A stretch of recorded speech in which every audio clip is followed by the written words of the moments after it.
पांव गंदा नहीं होगा, उस चपली को उतार। ये अपने दिमाग से इस बात को साफ कर ले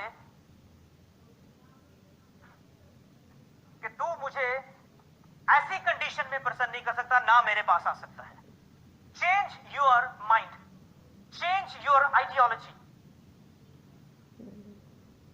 ताकि हम परमेश्वर की उस अद्भुत सामर्थ्य को, उस अद्भुत रचना को, उस महिमा को समझें। उसके लिए हमें दिमाग को, हमें पता नहीं कितनी बार रिपेंट करना पड़ेगा, कितनी बार तौबा करनी पड़ेगी, पश्चाताप करना पड़ेगा कि मेरे से कभी गलत ना हो। Are you getting? कितना बड़ा काम है, कितनी बड़ी रिस्पॉन्सिबिलिटी है हम सब लोगों की। और मैं जो आपको बताने जा रहा हूं वो सुनिए ध्यान से। ऐसे परमेश्वर को जो किसी को दिखता नहीं है, किसी को ना उसको कोई देख सकता है। मूसा को उसने कहा, मूसा मनुष्य मेरा चेहरा देखकर जिंदा नहीं रह सकता। किसी की हिम्मत ही नहीं है। जब इस्राएली पाप करते थे, डसने वाले सांपों को, जहरीले सांपों को बेचकर मार देता था, कहर बरपाता था खुदा। लेकिन प्रकाशित वाक्य की किताब में उसने अपना असली रूप बताया।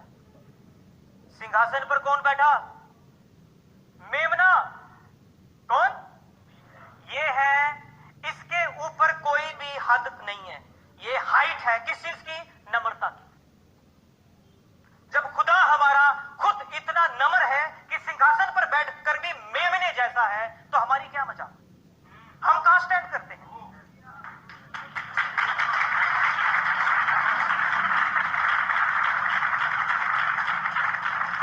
अगर कोई बाय डिफॉल्ट, अगर कोई ऑटोमेटिकली नम्र है तो बहुत अच्छा, उसको मुबारक है, धन्य है वह जो नम्र है, क्योंकि वह पृथ्वी के अधिकारी होंगे। अदरवाइज कोई ऐसा नहीं है तो व्यक्ति से, अपने इर्द गिर्द लोगों से समझिए, सब पवित्र लोगों के साथ समझने की शक्ति प्राप्त करो कि उसकी लंबाई, चौड़ाई और गहराई और ऊंचाई कितनी है। नहीं तो नहीं समझ आएगा। और प्रभु चाहता है कि सब जितने यत्न हो सकते हैं सब बातें समझने की कोशिश करो कि प्रभु के निकट सबसे अगर प्रिय बात है जो उसको अट्रैक्ट करती है, वो है नम्रता। इसलिए पतरस की पत्री में भी कहा गया, तुम्हारा श्रृंगार दिखावटी ना हो, बल्कि तुम्हारा छुपा हुआ गुप्त मनुष्य तब नम्रता और दीनता की अविनाशी सजावट से सुसज्जित रहे। ये दो बातें जो काम करता है ना। नम्रता कहां लागू होती है पता? नम्रता कहां लागू होती है?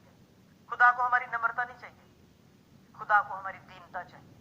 Who is poor in the spirit, क्योंकि खुदा आत्मा है। तो आत्मिक जगत में, आत्मिक दृष्टि में आपने खुदा के सामने कैसे जाना है? Poor, you are nobody, you are nothing. खुदा के सामने ऐसे जाना है। लोगों के सामने आपने कैसे जाना है? नम्रता में। लोगों को नम्रता बताइए। आप चाहे कितने भी तुर्रमका हो, कितने भी सूरमा भोपाली हो, कितने भी पढ़े लिखे हो, जब आपने अपने से छोटे के पास जाना है, वहां क्या दिखानी है? नम्रता। और खुदा के सामने दीन बने रहना है, परमेश्वर के सामने दीन बने रहना। फिर देखना ऐसों को क्या बोलता है, मैंने तुझे स्वर्ग के राज्य के भेदों की समझ दी है, उनको नहीं। तो जिनको दी है, क्यों दी है? देखिए, पढ़िए मैथ्यू चैप्टर 13, वही वाला।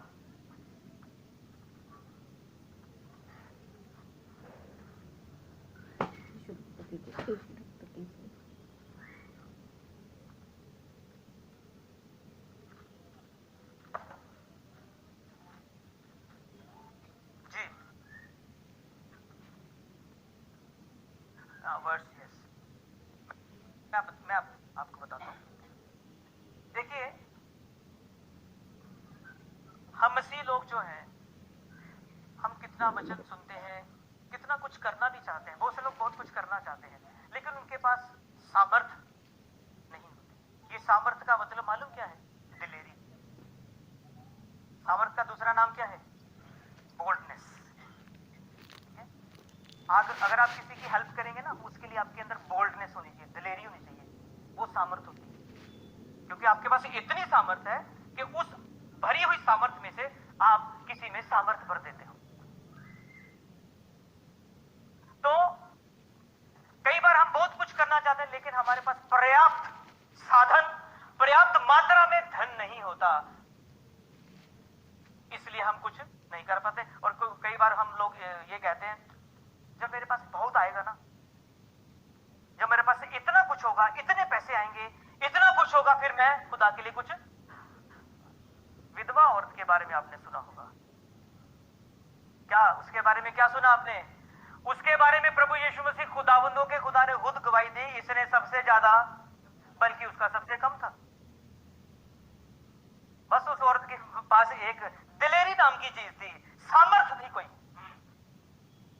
कि कर गुजरने की सामर्थ्य थी, कर गुजरने की ताकत थी, कि कर डालो देखा जाएगा। और दिलेर लोगों के साथ हमेशा खुदा होता है। मैं आपको बता दूं,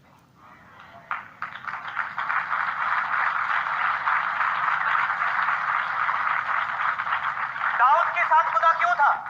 क्योंकि दाऊद बहुत दिलेर था। दिलेरी देखो, गोलियत क्या और दाऊद क्या, दिलेरी, बस उसके पास दिलेरी थी, एक सामर्थ्य थी, एक बोल्डनेस थी, और उसके पीछे जो ऊर्जा काम करती थी वो थी खुदावंद सेनाओं के यहोवा का नाम।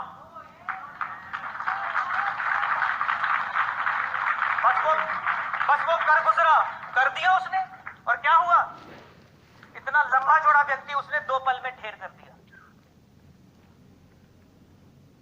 और अगर खुदा को इंप्रेस करना है ना, परमेश्वर को इंप्रेस करना है, तो दिलेरी होनी चाहिए हमारे अंदर। किस बात की? देने की। देने की। वचन में लिखा, दिया करो तो लोग ला लाकर तुम्हारी झोली में डालेंगे। और जब इतना हो जाएगा, फिर वो काम करो जो आप सोचते हो कि जब मेरे पास होगा तो मैं करूंगा। क्योंकि एक प्रिंसिपल है, एक रूल है जिसको फॉलो करना हमने, वो मैं अभी आपको बताऊंगा। स्वर्ग के राज्य के भेद कैसे संचालन होता है, हाउ हेवन ऑपरेट्स। स्वर्ग कैसे संचालित होता है पृथ्वी पर। क्यों कहा उसने ये दुआ करना कि तेरा राज्य आए, स्वर्ग आए। यहां लोग स्वर्ग जाने की तैयारी कर रहे हैं। प्रभु कहता है दुआ करो कि स्वर्ग नीचे आए, क्योंकि यह एक आयत में लिखा, सारी सृष्टि परमेश्वर के पुत्रों के प्रकट होने की बाट जो रही है। भाई आप आगे पीछे देखो, लोग कितने दुखी हैं, कितने जरूरतमंद लोग आपके आगे पीछे हैं। आपका मन करता है, आपको तरस आता है यीशु मसीह की तरह। यीशु मसीह की तरह हमें भी तरस आता है, लेकिन अंदर सामर्थ्य नहीं होती, देने के लिए कुछ नहीं होता। उसके पास तो सब कुछ है। तो अगर हमारे पास सब कुछ होना है, हमने कुछ रूल फॉलो करने हैं। एक रूल, दिया करो तो लोग ला लाकर तुम्हारी झोली में। आइए स्वर्ग के राज्यों के कुछ भेदों को देखें। मैथ्यू चैप्टर 31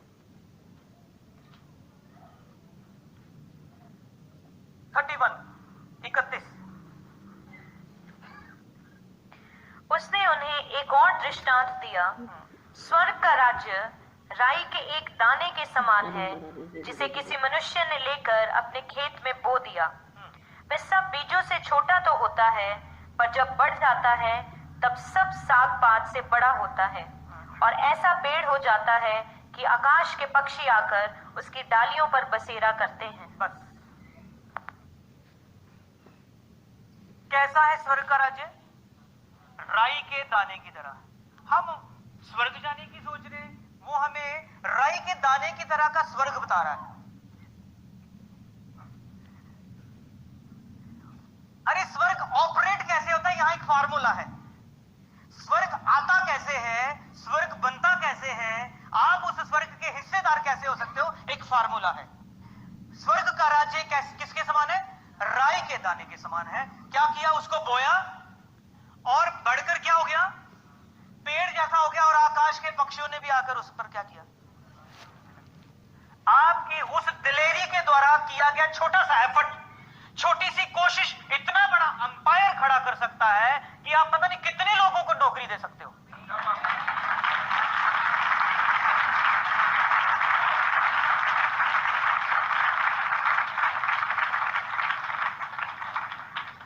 मैं कहता हूं कहीं जाने आने की तैयारी मत करो। आप जैसे भी होगे, कहीं भी होगे, प्रभु आपको ले लेगा। क्योंकि सारा ब्रह्मांड उसका है, ये सारी कायनात उसकी है। आप कहां जाओगे? थोड़ी देर के लिए आपको उठा लिया जाएगा, कुछ अकाउंटेबिलिटी कमिश्नर के सामने खड़ा कर दिया जाएगा 7 साल के लिए, कुछ लेन देन किया जाएगा, कलीसिया को कुछ हिसाब किताब करना है, काम परखने हैं प्रभु ने, है? आग, एक जगह लिखा आग काम परखेगी। कौन सी आग? भस्म करने वाली आग। ये भी मैं आपको बताता चलूं, कई बार हमने इस बात को समझकर हम डरते थे कि खुदा क्या है? भस्म करने वाली आग है। वो भस्म एक होता है, कुछ एक आग होती है जो जलाती है, तो जो जलाती है उसमें से राख रह जाती है, लेकिन जो आग भस्म करती है वहां कुछ भी नहीं रहता, एशेस तक गायब हो जाते हैं, राख तक गायब हो जाती है, उसको बोलते हैं भस्म। वो आग भस्म करने वाली कलीसिया के काम परखेगी। देखा, जिसका काम उस पर बना मिलेगा वो क्या पाएगा? मजदूरी पाएगा। जिसका काम नहीं मिलेगा वो क्या पाएगा? उसको नुकसान उठाना पड़ेगा, लेकिन आप बच जाएगा, परंतु जलते जलते। और जलते जलते का मतलब प्रभु का अनुग्रह इतना बड़ा है कि आप बच जाएंगे। कामों का फायदा नहीं मिलने वाला जो आपने अपनी स्मार्टनेस से किए होंगे, क्योंकि कई बार हम अपना डिजाइन करके बड़े धर्म के काम करते हैं, वो नहीं चलेंगे। वो परमेश्वर के उस कैरेक्टर के साथ अगर मेल करते होंगे, इफ इट कंप्लीमेंट्स, अगर वो कॉरस्पॉन्ड करेंगे, अगर परमेश्वर के उस अद्भुत इमेज और लाइकनेस को कॉरस्पॉन्ड मतलब उसके साथ मेल खाएंगे, तब जाकर आपको परिणाम, उसका इनाम मिलने वाला है। अदरवाइज काम भस्म हो जाएंगे, आप बच जाएंगे, परंतु जलते जलते। क्योंकि मैं अभी पढ़ना नहीं चाहता, समय नहीं है। एक आयत लिखी है रोमियो की पत्री में कि एक समय आएगा जैसे पाप ने मृत्यु फैलाते हुए राज किया, उसी तरह अनुग्रह भी अनंत जीवन पर राज करने के लिए राज करेगा।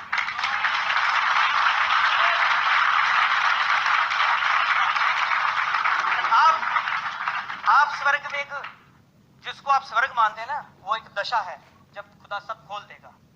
ये छोटा सा ब्रह्मांड जो उसने बनाया है ये भी हटा देगा वो, ठीक है? उसमें आपको एक खास चीज मिलेगी, अनुग्रह, उसका राज देखिएगा। खुदा का अनुग्रह क्या चीज होती है, कितने बड़े दिल वाला खुदा है, वो आपको तब पता चलेगा। और युगान युग आप उसकी स्तुति तारीफ करते रहेंगे इस बात की। Sometimes you will be speechless and sometimes you will shout. कई बार तो आप चुप हो जाएंगे और कई बार आप शोर डालेंगे।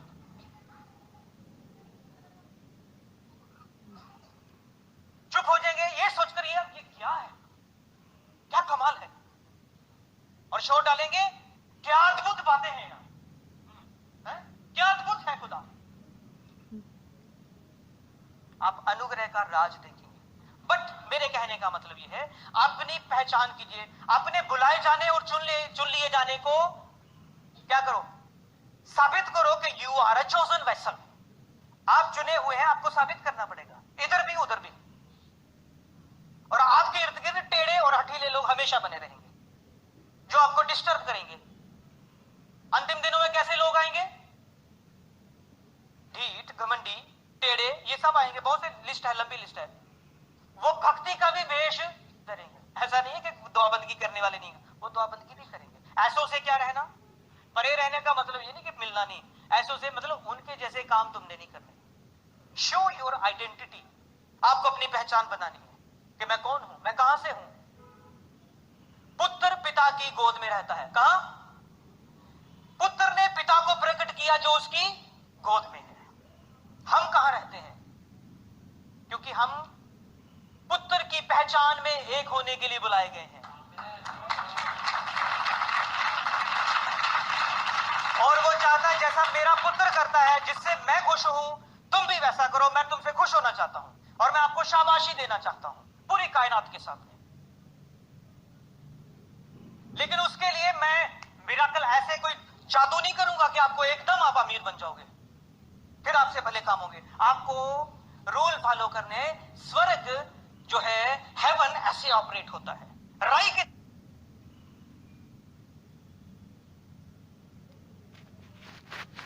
चाहता हूं और मैं आपको शाबाशी देना चाहता हूं पूरी कायनात के सामने। लेकिन उसके लिए मैं मिराकल, ऐसे कोई जादू नहीं करूंगा कि आपको एकदम आप अमीर बन जाओगे, फिर आपसे भले काम होंगे। आपको रूल फॉलो करने, स्वर्ग जो है, हेवन ऐसे ऑपरेट होता है। राई के दाने से शुरू करके पेड़ जैसा है, और उसकी डालियों पर आकाश के पक्षी आकर क्या करते? बसेरा करते हैं।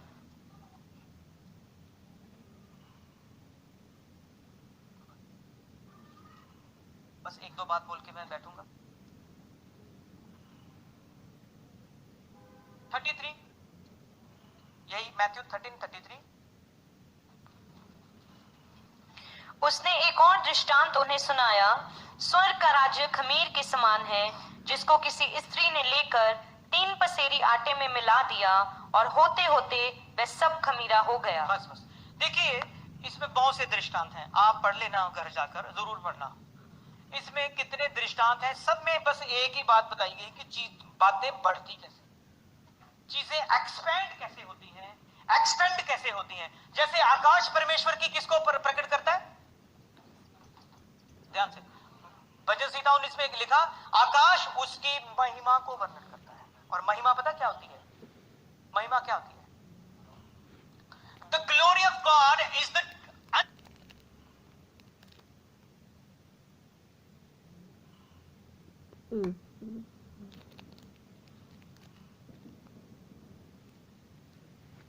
Unlimited territory of God.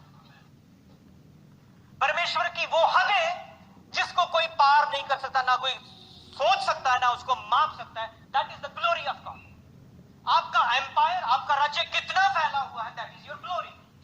आपके कितने घर हैं, आपकी कितनी प्रॉपर्टी है, आपके पास कितनी कारें हैं, आपके पास कितनी पूंजी है, दैट इज योर ग्लोरी।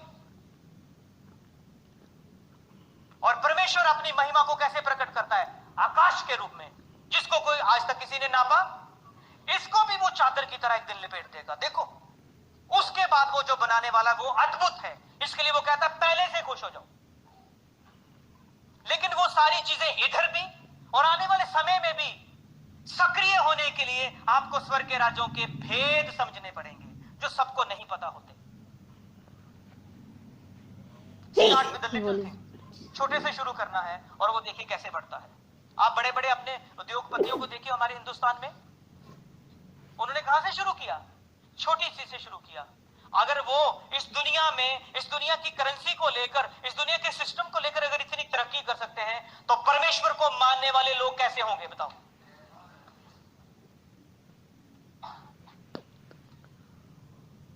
सो प्रभु हम सबको स्वर्ग के राज्यों के भेद की समझते, और मैं फिर से बोलूंगा, स्वर्ग कोई दिशा नहीं है, स्वर्ग क्या है? दशा है। प्रभु हम सबको आशीष और बरकत